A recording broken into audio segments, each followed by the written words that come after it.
9 number question में देखिए, कह रहा किसी एपी के प्रथम 7 पदों का योग 49 और प्रथम 17 पदों का योग 289 है, तो इसके प्रथम n पदों का योग। तो देखिए यहाँ पे क्या दिया है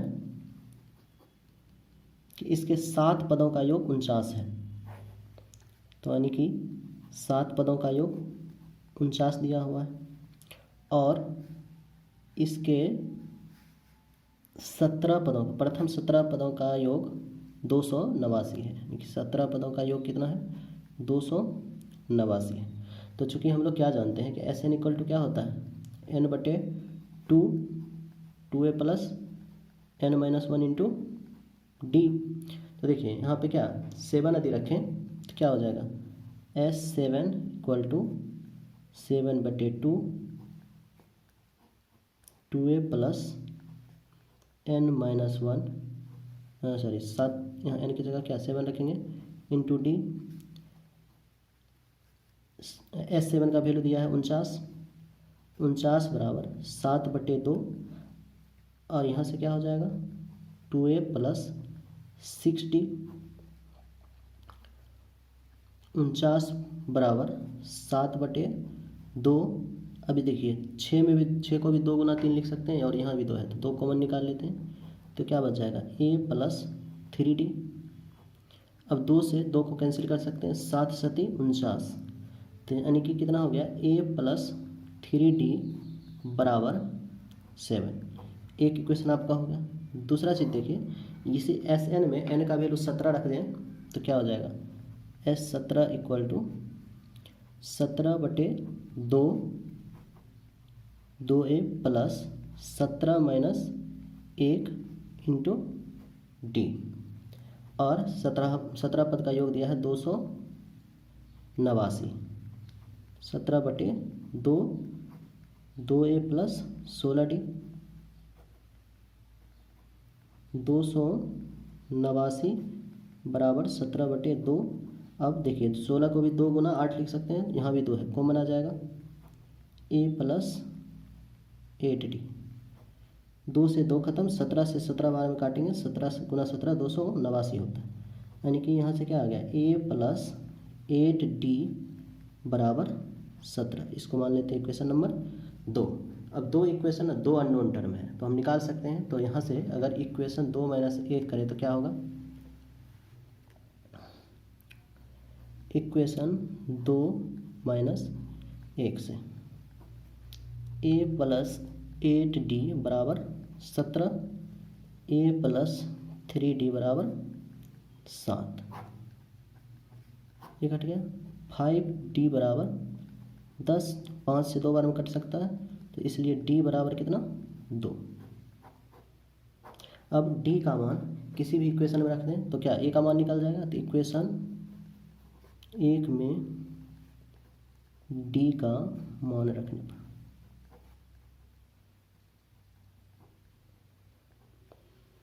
a प्लस 3 इंटू डी का वैल्यू कितना 2 बराबर 7, यानी कि a प्लस 6 बराबर 7, इसलिए a बराबर कितना 7 माइनस 6 अर्थात 1। अब हमको d का वैल्यू मालूम, a का वैल्यू मालूम, तो n पद का योग निकाल सकते हैं, अतः n पद का योग, n पद का योग क्या होता है Sn, तो Sn बराबर क्या n/2 2a plus n-1 into T, और सबका वैल्यू रख दीजिए n/2 2a का वैल्यू कितना है 1 प्लस n-1, और d का वैल्यू कितना है 2, यानी कि n/2 2 प्लस 2 से n को गुना करेंगे 2n, और -1 से 2 को गुना करेंगे -2, -2 प्लस 2 खत्म, n/2 इंटू 2n, 2 से 2 कट जाएगा तो कितना आ गया n², यानी कि n पदों का योग कितना है n² के बराबर। यही हो गया आपका आंसर। क्वेश्चन में क्या कह रहा कि दर्शाइए कि a1 a2 dot dot an एक AP बनती है यदि an नीचे दिए गए अनुसार परिभाषित है। तो ये दिया हुआ तो कहता है कि बताइए कि इससे क्या होता है कि एक AP का निर्माण होता है। तो देखिए हम सॉल्व करते हैं। पहला क्वेश्चन क्या दिया है an बराबर 3 + 4n, तो यदि n बराबर 1 रखें तो क्या हो जाएगा, a1 equal to 3 plus 4 into 1, यानी कि 3 प्लस 4 7। यदि n बराबर 2 रखें तो a2 बराबर 3 प्लस 4 इंटू 2, यानी कि 3 प्लस 8 इक्वल टू 11।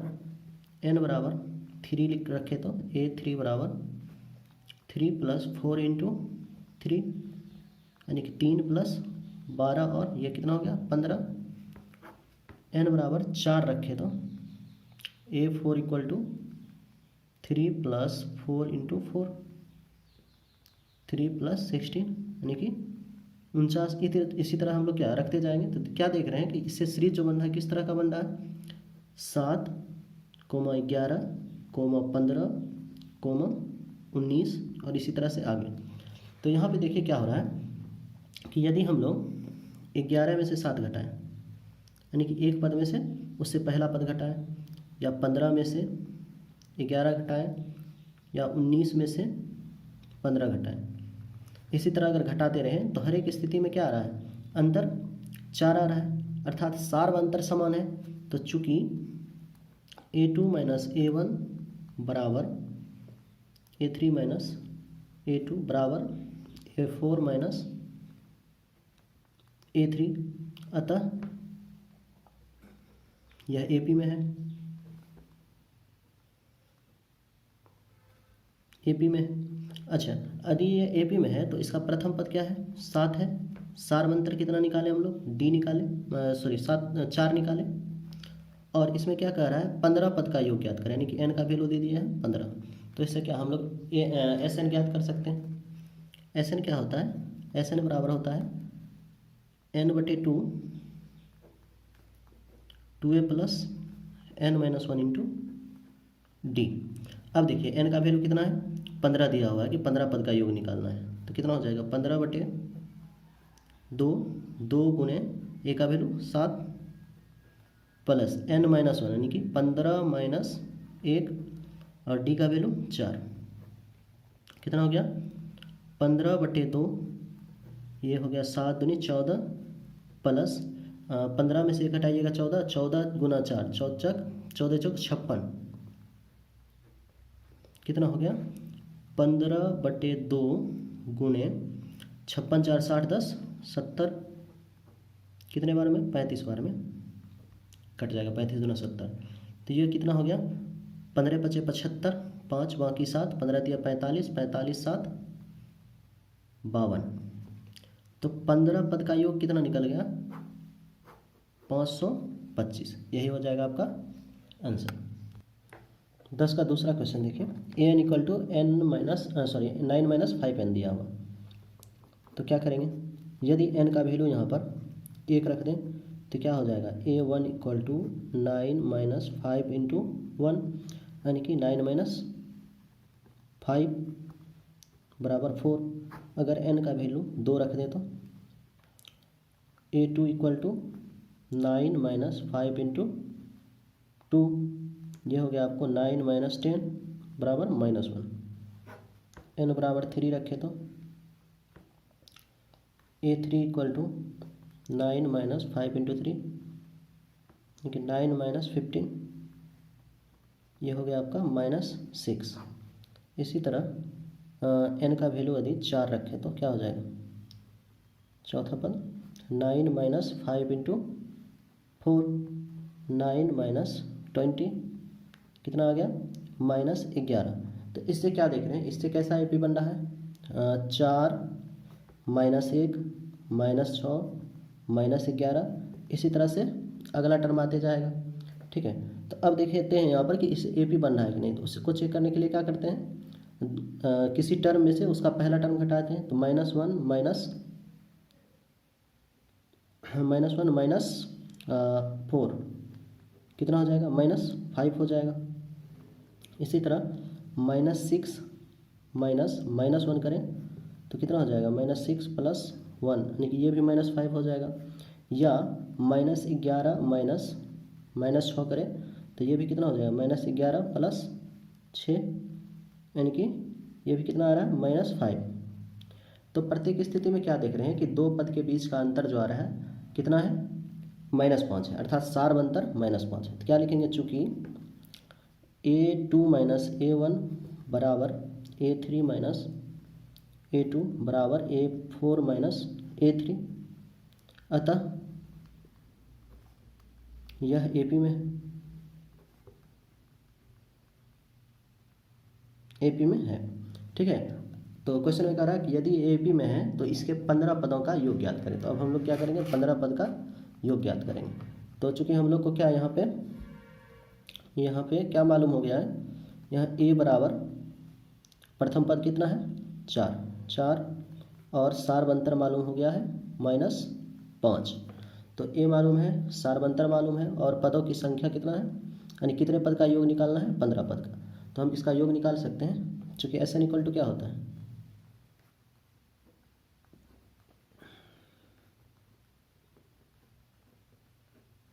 ठीक है। तो n की जगह 15 रखिए, 2 × 4 प्लस 15 माइनस 1 इंटू -5, 15/2, 4 दूनी 8 प्लस, देखिए प्लस माइनस माइनस यहाँ कर लेते हैं एक बार, 15 में से 1 गया कितना हो गया 14, 14 बचे 70, ठीक है। ये हो गया 15/2 और देखिए 70, 8 माइनस 70 की जगह कितना आएगा -62, इसको इससे काटिए 31 बार में कट जाएगा। अब प्लस माइनस माइनस 15 से 31 को गुना करिए, 15 इकाई 15, 5 बाकी 1, 15 दिया 45, 45 से 46। तो 15 पद का योग क्या निकल गया, -465। यही हो गया आपका आंसर। नंबर क्वेश्चन में देखिए क्या कह रहा है, यदि किसी AP के प्रथम n पदों का योग 4n माइनस n स्क्वायर है, यानी कि n पदों को हम लोग किससे डिनोट करते हैं, Sn से। तो Sn का वैल्यू दिया हुआ है 4n माइनस n स्क्वायर। इसका प्रथम पद S1 क्या है, प्रथम दो पदों का योग क्या है, दूसरा पद क्या है, इसी प्रकार तीसरे, 10वें और nवें पद ज्ञात कीजिए। तो देखिए हमको रिलेशन तो एक ही दिया हुआ है, इससे हम लोग सारा चीज़ ज्ञात कर सकते हैं। तो यदि n बराबर 1 रख दें तो S1 का मान कितना हो जाएगा, 4 × 1 माइनस 1 का स्क्वायर, यानी कि 4 माइनस 1 बराबर 3। अब देखिए AP का एक पद का योग क्या होगा, जो एक पद होगा वो खुद ही योग के बराबर होगा, यानी इसका वैल्यू क्या है, A के बराबर भी होगा, यानी प्रथम पद के बराबर होगा। तो प्रथम पद कितना हो गया, प्रथम पद बराबर A बराबर कितना 3। तो हम लोग यहाँ से प्रथम पद ज्ञात कर लिए। यदि n बराबर 2 रखें तो S2 का वैल्यू क्या हो जाएगा, S2 का वैल्यू आपका हो जाएगा 4 × 2 माइनस 2 का स्क्वायर। अब S2 को आप क्या लिख सकते हैं, प्रथम पद प्लस दूसरे पद का योग। प्रथम पद को A से डिनोट करते हैं और दूसरा पद क्या हो जाता है, A में D जोड़ने पे प्राप्त होता है। तो इसका वैल्यू कितना हो गया, 4 दूना 8, 8 में से 2 का स्क्वायर घटाइएगा, यानी कि 4 घटाइए तो कितना आ गया 4। तब ये हो गया A plus A, 2A plus D बराबर 4। और यहाँ से क्या आ जाएगा 2, A का वैल्यू हम लोग निकाल चुके हैं, +3 into 3 plus D equal to कितना 4, 6 प्लस D बराबर 4, D बराबर 4 माइनस 6, इसलिए D बराबर -2। अब देखिए हमको क्या क्या मालूम हो चुका है, A का वैल्यू मालूम हो चुका है, D का वैल्यू मालूम हो चुका है। तो इससे हम लोग क्या निकाल सकते हैं, सारा चीज़ निकाल सकते हैं। तो देखिए पहला का क्या कर रहा है, इसका प्रथम पद यही हो गया, प्रथम दो पदों का योग क्या होगा। तो दो पद का योग कितना हो गया, दो पद का योग यहाँ से देखिए, दो पद का योग हो गया 4 दूना 8 माइनस 2 का स्क्वायर, ये किसके बराबर हुआ था 4 के बराबर। तो दो पद का योग भी कितना हो गया 4 हो गया, क्योंकि क्या हुआ कि अगर n की जगह 2 रखें तो S2 हुआ, और ये किसको दिखाता है, AP के दो पद के योग को दिखाता है। ये किसके बराबर हुआ 4 के बराबर हुआ। अब अगला क्या कह रहा है ज्ञात करने, तो अगला कह रहा है प्रथम दो पदों का, ये तो हो गया, दूसरा पद ज्ञात करिए। दूसरा पद क्या हो जाएगा, दूसरा पद यानी कि A2 किसके बराबर होता है, A प्लस D के बराबर। तो A का वैल्यू आपको मालूम है कितना 3, प्लस D का मालूम वैल्यू -2, यानी कि 3 प्लस -2 बराबर 1, यानी कि दूसरा पद इसका क्या हो गया, 1 हो गया। तीसरा पद फिर कह रहा है, तीसरा पद क्या होता है, a प्लस 2d होता है, यानी कि 3 प्लस 2 इंटू डी का वैल्यू कितना, -2, यानी कि 3 प्लस माइनस माइनस 4 बराबर -1। तो ये आपका तीसरा पद कितना हो गया, -1 के बराबर हो गया। अब हम लोग को क्या क्या क्या ज्ञात करना है, 10वें पद। तो 10वां पद क्या हो जाएगा, 10वां पद यानी कि a10 a प्लस 9d के बराबर होगा। तो a का वैल्यू हमको मालूम है 3 प्लस 9, d का वैल्यू -2, यानी कि 3 प्लस माइनस माइनस 9 दूना 18, यानी कि -15। तो 10वां पद क्या हो गया, -15 हो गया। एक आपका आंसर ये, एक ये और एक ये।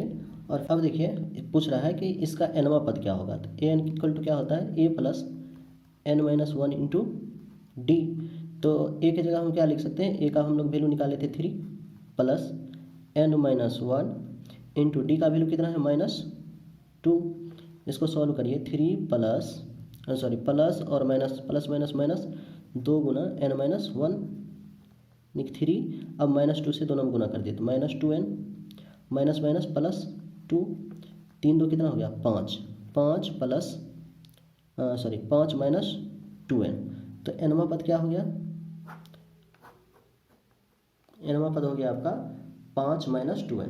तो इस तरह से देखिए जो जो क्वेश्चन पूछा गया था उसका आंसर यहाँ पे एक जगह लिख लेते हैं। तो सबसे पहले पूछा गया था इसका प्रथम पद कितना होगा। तो प्रथम पद कितना हुआ था, प्रथम पद हमारा आया था 3। उसके बाद पूछा गया था दो पद का योग क्या होगा। तो S2 का वैल्यू हम लोग निकाले थे, ऊपर कितना आया था, 4।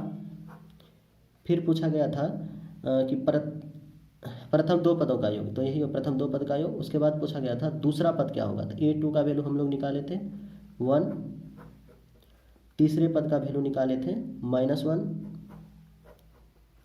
और 10वें पद का वैल्यू कितना निकला था, -15। और लास्ट में पूछा था कि इसके nवां टर्म क्या होगा। तो an का वैल्यू हम लोग निकाले कितना, 5 माइनस 2n। तो यही सब हो गया इसका आंसर। अब देखिए 12वें क्वेश्चन में क्या कह रहा है, कह रहा ऐसे प्रथम 40 धन पूर्णांक का योग ज्ञात करें जो 6 से विभाज्य हो। तो 6 से विभाज्य धन पूर्णांक कौन कौन से होंगे, 6, 12, 18, इसी तरह से क्या आगे होते जाएगा। तो ये देखिए एक एपी का फॉर्म ले लिया है। तो इसका प्रथम पद क्या है, तो यहाँ क्या लिखेंगे, यहाँ a इक्वल टू कितना 6, डी का वैल्यू क्या करेंगे, 12 में से 6 घटा के या 18 में से 12 घटा के ज्ञात कर सकते हैं। ये भी कितना आएगा 6। n का वैल्यू हमको दे दिया है कि 40 पद का योग ज्ञात करना है, तो n बराबर 40। अब हमको a, d और n मालूम है, तो इससे क्या Sn निकाल सकते हैं। चूँकि Sn इक्वल टू क्या होता है, n/2 2a plus n-1 into D. और n का वैल्यू हम लोग को कितना रखना है, 40, यानी कि 40 पद का योग ज्ञात करना है। तो 40/2 2 गुने 6 प्लस 40 माइनस 1 इंटू 6 हो गया। ये कट के कितना आ जाएगा, 20। अब यहाँ से देखिए हम 6 बाहर भी निकाल सकते हैं, 6 बाहर निकाल लेते हैं तो कितना बच गया, 2 प्लस 40 में से 1 घटाएंगे 39। ये क्या किए, 6 और 6 यहाँ था तो कॉमन निकाल लिए, ये हो गया 120। और इसको जोड़ेंगे तो कितना होगा, 39 और 2 41। अब 120 से 41 को गुना कर दीजिए तो कितना आ जाएगा 0। 12 से 1 गुना करेंगे तो 12 इकाई 12 का 2 बाकी 1 बरछक 48, 48 1 49, तो कितना आ गया 4920। यानी कि प्रथम 40 धन पूर्णांक जो 6 से विभाज्य हैं उसका योग कितना आएगा, 4920। देखिए 13वां क्वेश्चन में क्या कह रहा है कि 8 के प्रथम 15 गुणजों का योग ज्ञात करें। तो पहले 8 का प्रथम 15 गुणज लिख लेते हैं। तो 8 का गुणज कौन कौन सा होगा, 8 होगा, 16 होगा, 24 होगा, 32 होगा, ठीक है, ये होगा। तो ये भी क्या एक एपी का फॉर्म हो गया। तो क्या लिखेंगे यहाँ, a बराबर 8, d बराबर 16 माइनस 8, यानी कि ये भी कितना आएगा 8। और हमको कह रहा है 15 गुणज, यानी कि n का वैल्यू हमको दे दिया है 15। तो एस एन निकाल सकते हैं। तो चूँकि एस एन इक्वल टू क्या होता है, एन बटे two A plus N minus one into D. अब देखिए एन का वैल्यू कितना है 15, यानी कि 15 बटे 2, 2 गुने 8 प्लस 15 माइनस 1, और डी का वैल्यू भी कितना है 8 ही है। यहाँ से देखिए हम लोग 15 बटे 2 और 8 यहाँ भी है यहाँ भी है, तो 8 कॉमन ले लेते हैं। तो क्या बच गया, यहाँ पे 2 बच गया, प्लस 15 में से 1 घटाएंगे तो कितना 14 आ जाएगा। तो ये कितना हो गया, 2 से 4 को काट देते हैं, 2 से 8 को 4 बार में, 15 चौके 60 गुने 14 2 16। अब इसको गुना करेंगे तो कितना आ जाएगा 960, यानी कि 15 पद का योग कितना आ गया 960। ये हो गया आपका आंसर। क्वेश्चन में कह रहा है कि 0 और 50 के बीच विषम संख्याओं का योग ज्ञात करिए। तो देखिए 0 और 50 के बीच विषम संख्या कौन कौन सा हो जाएगा, तो 1 विषम संख्या है, 1 के बाद 3 विषम संख्या है, 3 के बाद 5 विषम संख्या है। इसी तरह चलते चलते 50 से पहले विषम संख्या कौन सा है 49। तो यानी कि 1 से लेके 1 3 5 इस तरह से 49 लास्ट टर्म तक योग ज्ञात करना है। तो ये भी देखिए क्या एपी में है, तो लिखेंगे यहाँ ए बराबर, यानी कि पहला पद 1 और लास्ट का पद को क्या किससे डिनोट करते हैं, ए एन से। 49 है, एन का वैल्यू नहीं दिया हुआ है, निकाल लेंगे, लास्ट टर्म मालूम है तो निकाल सकते हैं। और हमको इसके पद का योग ज्ञात करना है, ठीक है। तो देखिए चूँकि ए एन इक्वल टू क्या होता है A plus N minus one into D. A N का वैल्यू हमको कितना मालूम है 49, तो और ए का value 1 plus N minus one, और डी का वैल्यू कितना है, तो डी यहाँ से देखिए कितना हो जाएगा, दूसरे टर्म से पहला टर्म को घटा देते हैं, 3 माइनस 1 बराबर 2, तो डी का वैल्यू 2। 49 में से 1 इधर ला के घटाएंगे तो कितना 48 बचेगा, 48 बराबर 2 इंटू एन माइनस वन, 48 बटे 2, 2 इधर गुना में है इधर आके भाग में, एन माइनस वन कितने बार में 24 बार में कटेगा, यानी कि एन माइनस वन बराबर कितना हो गया 24। इसलिए एन बराबर कितना 24 और माइनस 1 इधर जाके जुट जाएगा, तो 24 1 25। तो हमको ये मालूम हो गया कि 1 और 49 के बीच में कितना टर्म है 25 टर्म है। तो हम क्या कर सकते हैं, अब इसका योग ज्ञात कर सकते हैं। तो चूँकि एस एन बराबर कितना एन बटे 2, 2a plus N minus one into D, या A plus A N.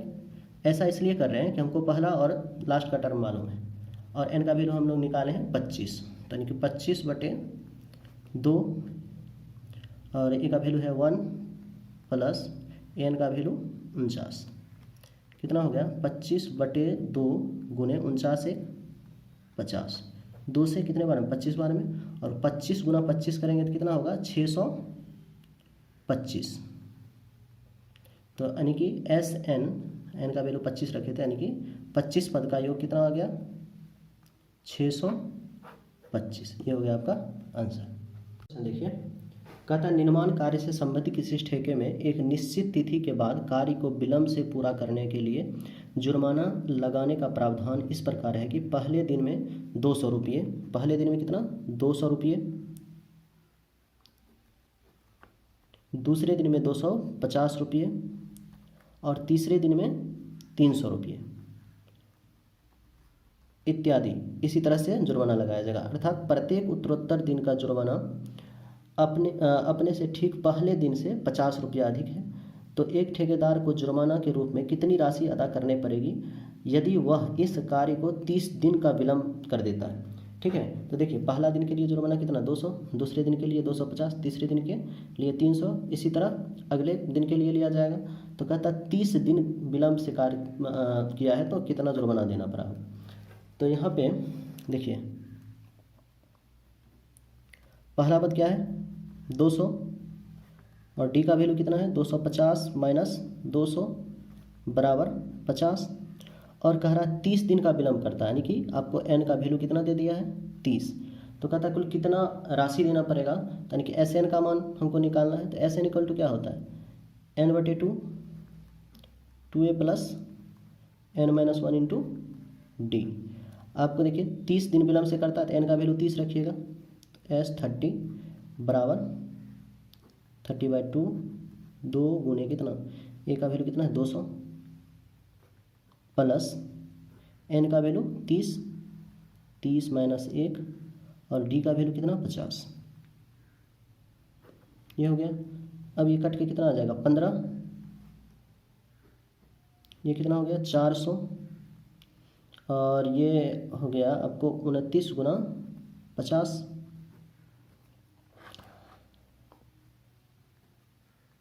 15 400 plus 0 9 × 45 का 5 बाकी 4 5 दूना 10 4 14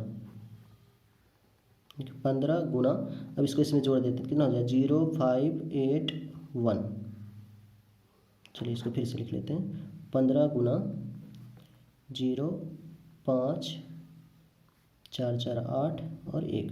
अब 15 से इसमें गुना कर दीजिए 0 15 × 5 75 5 बाकी 7 15 8 120 120 और 7 127 बाकी कितना 12 15 इकाई 15 15 और 12 कितना 27। यानी कि आपको 30 दिन के विलम्ब से कार्य पूरा करने पे कितना जुर्माना लगेगा 27,750 रुपये का। ये हो गया आपका आंसर।